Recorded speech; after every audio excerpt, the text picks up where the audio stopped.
The king of all patches, Michael Silverberg. Sundaes. I know I'm talking.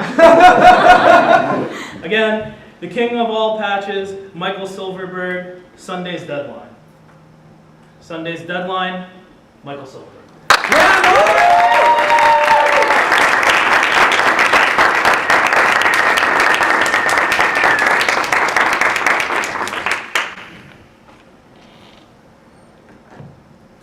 As an 8-year-old, there isn't much more important things than eating ice cream with your classmates.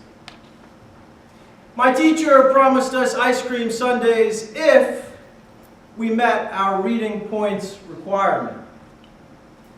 While my classmates read long books with big words, I read short books with easy words and the occasional picture. I didn't earn many points,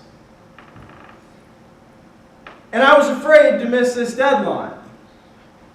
I didn't know how my classmates did it. I thought to myself, "You're 8 years old!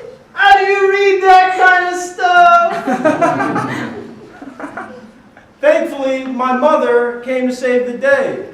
She read the last book I needed to meet the Sundaes deadline.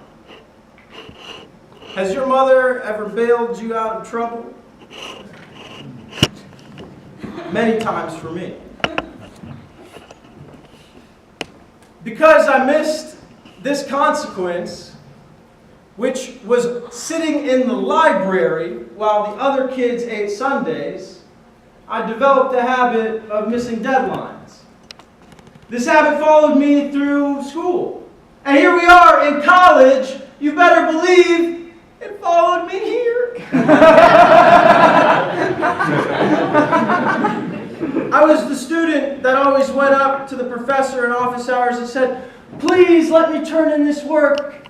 I know it's late." They would say, "Michael, if I make an exception for you, I'll have to do it for the other students as well."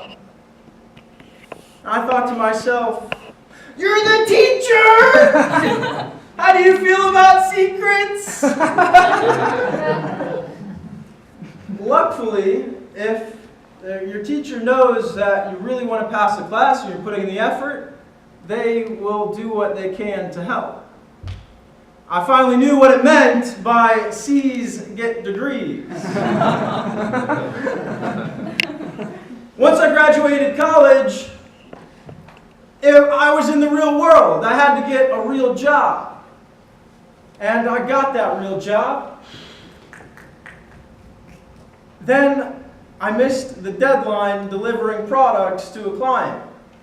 Everyone, what does your boss say when you miss deadlines at your job? You're fired. You're fired! How was I going to pay my bills? How was I going to tell my parents I missed the deadline to grow up? I didn't know. Luckily, even if you lose the job, you can still make up for it. I delivered the products to that client on my own time. This sweet lady, Miss Johnson, she was ecstatic. She said, "Come into my office, I'll give you a tip." Yeah, I'll do that. I walk into her office, she goes behind her desk into her purse, and she pulls out a wad of cash. And then she proceeds to tell me about how she raised her son herself. Gentlemen, when a woman is talking with you, sometimes you need to pull out a chair and take a seat.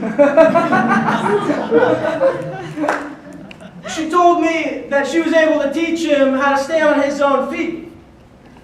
At one point in her story, one of her eyes got really large, the other one squinted, and she said, "My boy is so stiff." stingy with his money. But it wasn't always that way. In fact, at one point, he was behind on his bills and he missed the deadline to pay his rent. She was there to catch him when he fell. The next month, he saved extra, and he made sure that he could pay his bills on time.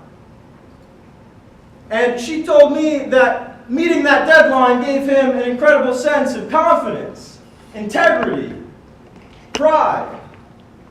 Everything in this moment I felt I lacked. At this moment, I realized that I could not accept the money from sweet lady Miss Johnson, because she had given me the greatest tip I could receive. You see, it doesn't matter how many deadlines you've missed, as long as in the future, your next deadline, you hit. And then you'll be thinking to yourself, I'm responsible!